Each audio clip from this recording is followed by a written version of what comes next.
Ahojte, takže toto videjko je o resete nervového systému pomocou jedného jediného dýchu. Je to veľmi jednoduché, veľmi efektívne, veľmi rýchle a môžete ho použiť napríklad v prípade, keď sa nachádzate v nejakej situácii, kde rýchlo potrebujete switchnúť svoj nervový systém a potrebujete sa začať sústrediť napríklad, potrebujete sa rýchlo upokojiť, rozhodnúť sa, urobiť nejaké dôležité rozhodnutie. Je to veľmi účinná kotva do dňa, ktorá vám môže pomôcť a keď si naň telo naučíte, tak bude ho váš nervový systém poznať a môžete sa oň kedykoľvek cez deň oprieť. Že už bude vedieť, že aha, dostávam signál cez dých, že má nastať nejaká zmena. A zmeny, ktoré sa začnú diať v tele, cez toto dýchanie vám teraz vysvetlím. Je to veľmi jednoduchý dých, je to vlastne len hlboký nádych nosom, taký hlbší, dlhší. Je tam na vrchu pauza na také 3 až 5 sekúnd, zádrž. A potom je tam hlboký výdych, taká až explózia, by som povedala, výdychu. A ten dých ťaháte, ten výdych ťaháte, až pokiaľ vám nedojde, že cítite, že už vlastne nemáte čo vydychovať, tam chvíľočku postojíte, vydržíte v tej zádrži a potom, keď dostanete vlastne od tela signál, že dobre, potrebujem sa nadýchnuť, tak budete ten signál nasledovať a začnete dýchať normálne nosom. Čo sa tu vlastne deje, je, že tým hlbokým nádychom a tou zádržou hlavne na tých 3 až 5 sekúnd dostáva telo signál, alebo nervový systém dostáva signál, že aha, niečo sa deje, začali sme inak dýchať a pri zádrží spomalme vlastne tep. A potom, keď hlboko vydýchnete, budete dlho vydychovať, to je takisto aktivácia vagálneho nervu v ventrálnej časti a tam dochádza takisto k upokojeniu, k regulácii tepu a celkovému prestaveniu nervového systému. Čiže je to fakt, že veľmi, veľmi rýchle, veľmi účinné. A môžete to využiť buď raz, alebo môžete si urobiť 3 za sebou. Ja vás prevediem teda 3 spôsobmi a môžete si vyskúšať a nacítiť sami vlastne, že aký je to pocit, čo sa stalo v mojom tele. Ale na to, aby sme to vedeli vlastne odlíšiť, že či tam nastala nejaká zmena, je dobré si urobiť taký sken na úvod. Čiže teraz vás pozvem do toho, aby ste si zavreli oči, pohodlne sa usaďte. Môžete to samozrejme robiť kedykoľvek aj vonku, v kancelárii a tak ďalej. Pri dieťatku napríklad, keď vás nejakým spôsobom aktivuje a nechcete na ňu začať kričať, ale cítite sa vážne prestimulovaní v ten deň, tak si môžete zobrať takúto pauzu. Ale teraz si môžeme k tomu zavrieť oči, aby ste si mohli nacítiť na úvod vlastne, že ako sa teraz máte, ako je na tom vaše telo. Zavrite si oči, skúste otočiť pozornosť dovnútra.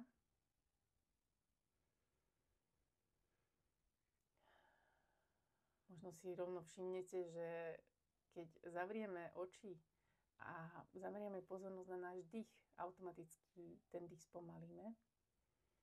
Všimnite si, ako sa vám dýcha. Všimnite si, ako vám bije srdce.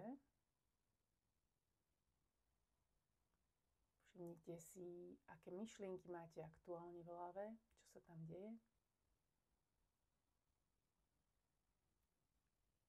A všimnite si, čo ešte cítite v tele. Aké pocity, mravenčenie, čokoľvek.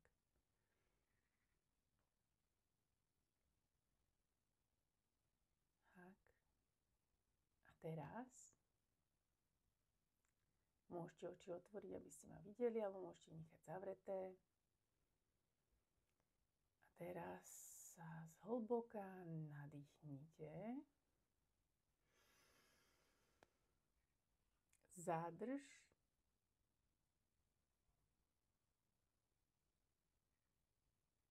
A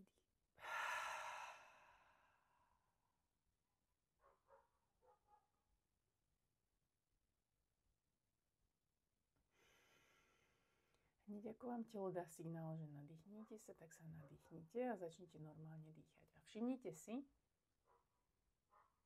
nejakú zmenu. Aká je tam zmena? Možno ste pokojnejší, možno sa tep spomalil, myšlienky sa spomalili.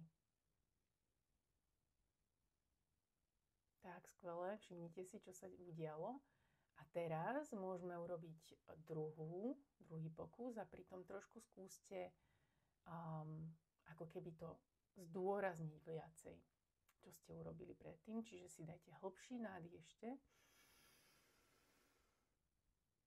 Zádrž.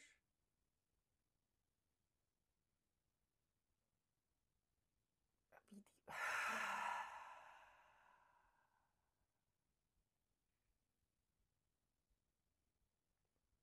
Zádrž a nádych, keď vám telo povie.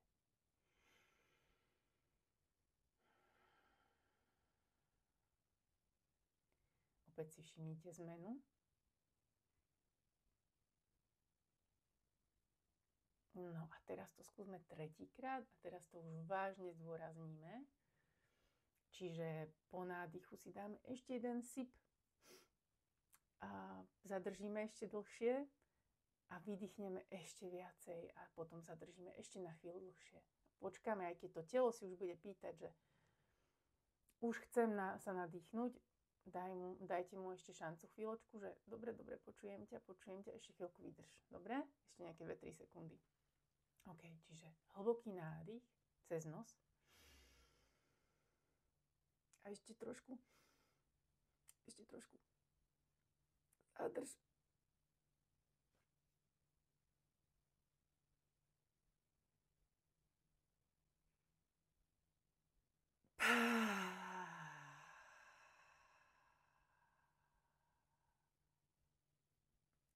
Zadrž. A ešte 5 sekúnd.